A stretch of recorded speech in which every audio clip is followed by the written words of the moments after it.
Peace, peace. What's good with you, fam? What's good with you? What's good with you? Just had a little bit of an emotional moment. And I just wanted to let you guys know. Want to let you guys know about it. So,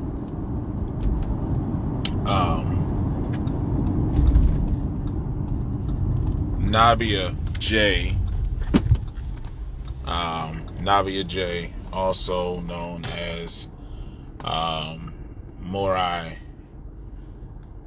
Siobhan Jones, put up a post about the Joneses and the Grays last year when we were looking for places for them to have Pesach, Passover, and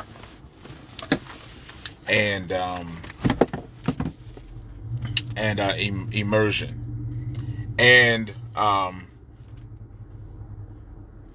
Prophet Wilkins,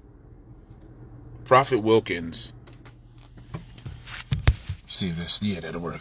Prophet Wilkins commented on the post and said that they were hanging out with the medicine man. And I'm in the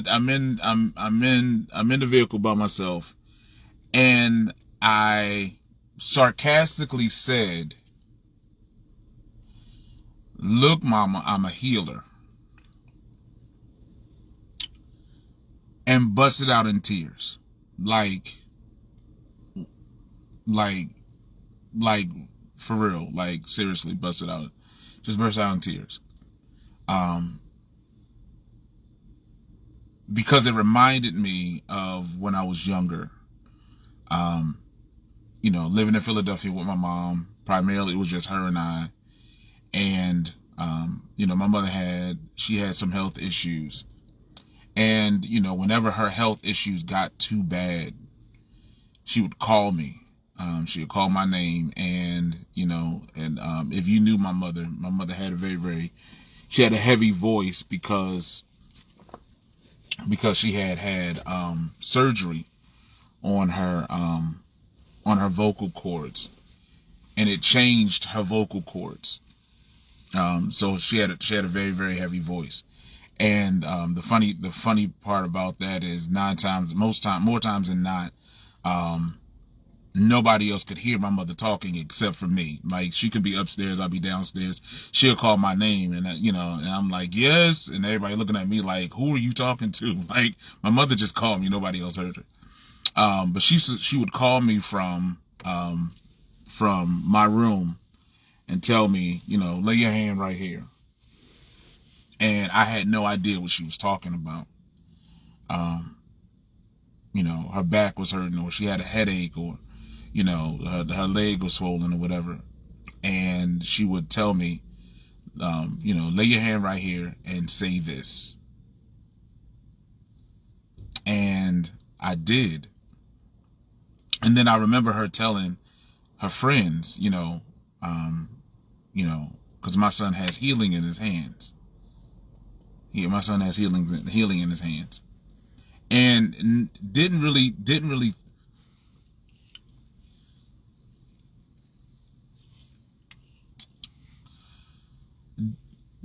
think about it. Didn't really think about it, because through the years,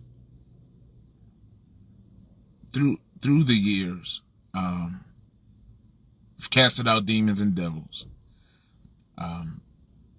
directed people into what they need to apply to their lives or remove from their lives,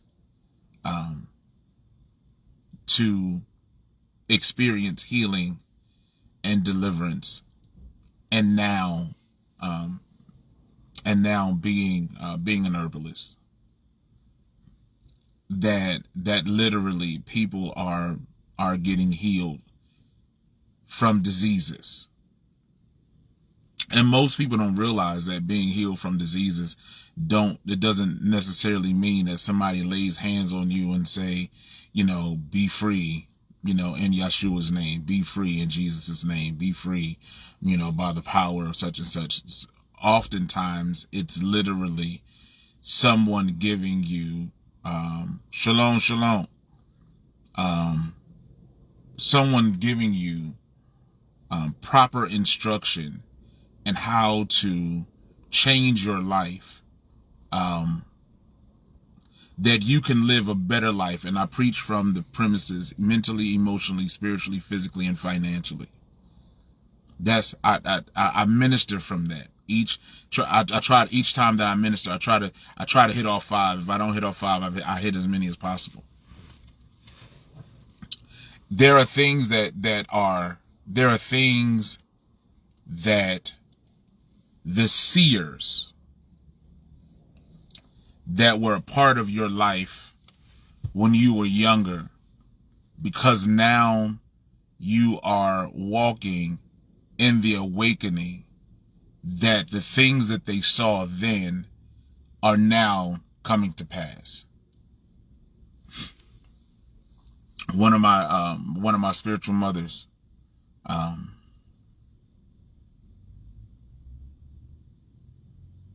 used to say all the time, is something about those eyes. Tina Simmons, evangelist Tina Simmons in Philadelphia. There's always something about those eyes. I would see things around her, and it seemed like every single time that I saw some type of spiritual manifestation, she was in the room. She was either in the room or she was connected to me. And my mother used to send me to her to spend the night or to spend the weekend with her. And the first time it happened, she called my mother and told my mother to come and get me. I went to spend the night with her, and while I was there, I was just talking and playing with different individuals that she could not see. And I identified the spirits that were living in her home. Blessings, blessings. I identified each one of the spirits that was living in her home. And my mother's name was Ruth Gray, and everybody called her Gray Lady. And she called my mother. She said, "Gray Lady, you got to come get this boy, because I can't sleep." And I can't sleep because he's up and he's playing with the angels, and he's fussing at this, so forth and so on. And that was me being a toddler. I got a little older, and I was walking downtown Philadelphia with my girlfriend, and I bumped into her, Tina Simmons. And we're standing talking to her, and there is an image that catches my eye that's across the street. And so I'm staring at this image. I'm watching the image walk.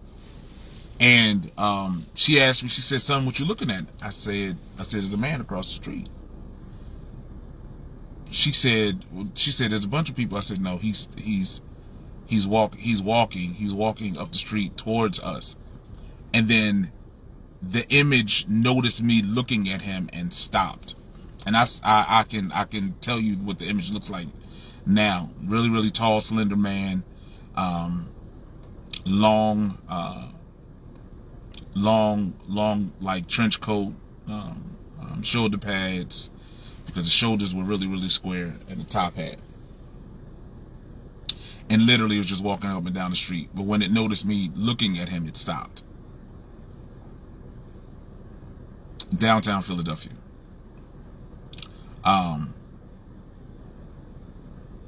Fast forward years. I've ministered in places, and I have had conversations with pastors after ministering. This one church I was at, stood up to preach, and I'm preaching my heart out. And this little boy comes out from the side and just starts falling all over the ground and growling and foaming at the mouth and eyes rolling back in his head and so forth and so on. And the so-called elders of the church, they got down on the floor with this individual, this little boy, and they just going back and forth. Now I'm preaching. I'm still on my assignment, because this little boy was a member of this church. Y'all let this foolishness happen here, so y'all entertain this demon. But it aggravated me because the elders was yelling at the possessed boy. They were yelling at the demons in this possessed boy. It aggravated me so much. So the pastor just looked at me, and he looked at me with a look of, I need for you to do something because they can't do it. I said, all right. Stepped down off the podium, got down the little boy's ear. I said everything that I had to say. I did not raise my voice. I didn't yell. I didn't scream. I didn't even say the blood of Jesus, and I wasn't speaking in tongues. I commanded the entity to loose him. And the little boy woke up like he woke up from a dream. And I saw his mother years later, and she just hugged me and thanked me. Other times that I went out to ministering at people's ministries, and watched people get delivered just by the message. And I don't do a whole lot of hooping and hollering and modulating and speaking in tongues and grabbing my ear and telling people to say yes. I minister. My business, I deal with the root of the problem. My business. The ministry, I deal with the root of the problem spiritually. My business, I deal with the root of the problem naturally. And sometimes they both intertwine. I was at another place ministering, again, teaching and preaching my heart out. And I asked the pastor about this one particular lady and how she was dressed and what she was doing. He said, Rev, I don't know who you saw because that person wasn't there. I said, this lady sat in this particular spot, and come to find out, it was a member who had passed. That showed herself at the service, and I was the only person that saw her. So the fact of where I am now in ministry and in business, my mother saw it. My mother saw it. And she called it forth. And she activated it.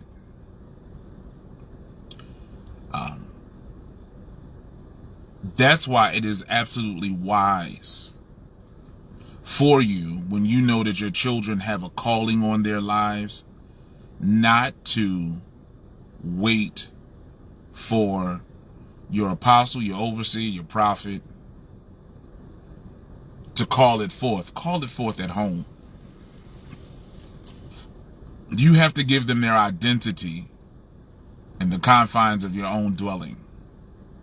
Their spiritual identity. Whatever it is that you know that the Most High has called them to do, is foolish of you to give that over to another person, so that other person now has the power to control the gift that the Most High has planted within your child. Men are supposed to be the prophet, priest, and king of their home. So because you're the prophet, priest, and king, you are the architect of that which, because that's what our children are. That's what we were. That's what our parents were. That's what our grandparents were. And that is a gift to the earth. And our parents are supposed to manage the emotional, the mental, the spiritual, the physical, and then the financial growth of these children. Come on, somebody talk back to me. Our job is to maintain that. The children are just not supposed to be a byproduct of your sexual escapade. Once that seed take root and is formed into a child, you now have a responsibility to form that child into what the Father has called them to be. Now, Scripture also says that train up a child in the way he should go. So that doesn't mean necessarily that they're going to take it. They're going to get it the first time around. That don't mean you stop. My son is 31 years old and I have not stopped.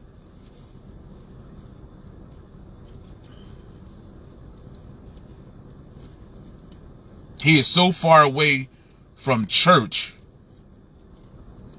but I still call him prophet.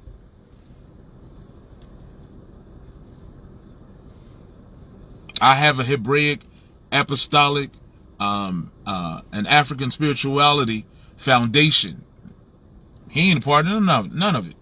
He doesn't desire to be a part. But that don't mean I stop calling him prophet.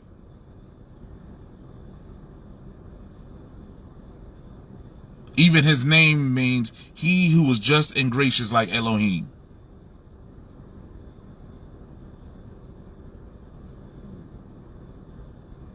You have to call a thing what the Father created it to be. And that's why it is thoroughly and totally important for you to understand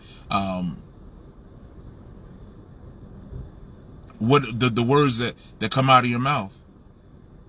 Let the words of my mouth and the meditation of my heart be acceptable in thy sight. That covers a whole multitude of things.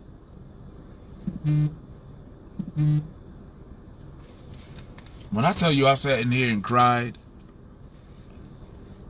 just realizing that my mother called it.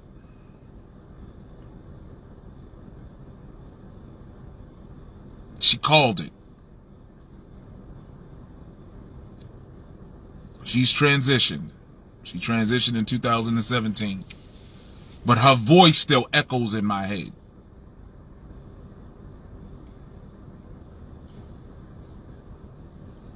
Because she raised me, I'm a mama's boy. I'm not a punk. I ain't a sissy. But I'm a mama's boy. I respected my mother. Not only did I respect my mother, I feared my mother. Because my mother had a right hand for you. And anybody could catch it.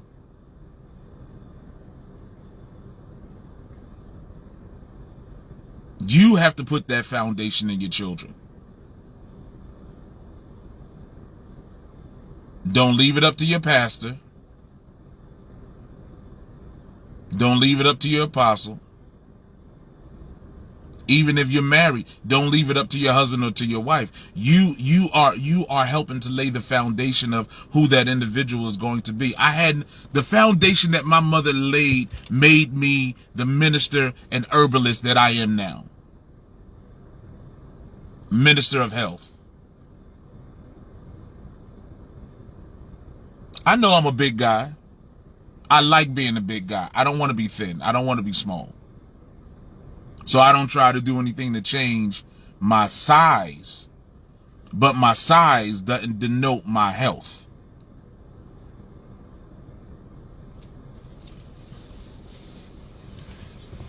My mother called it.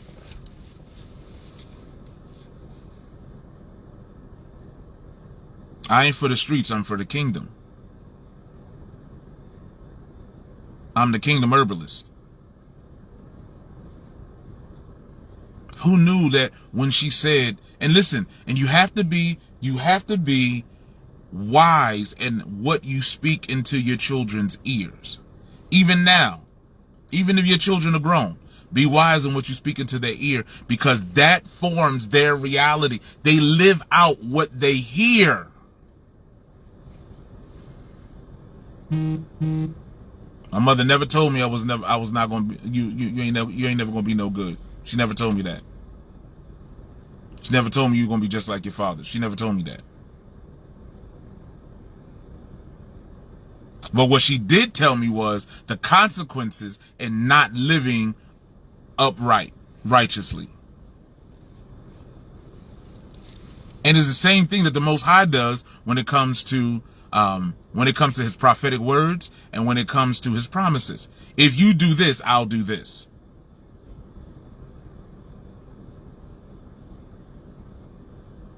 My assembly has an understanding. Every decision that you make, you either reap the benefit or suffer the consequences. But the thing about it is that you have to set the foundation.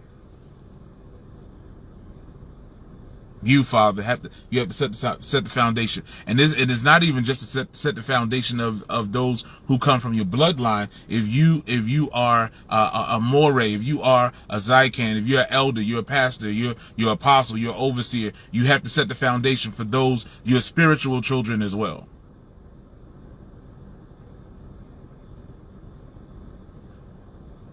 And it came to pass.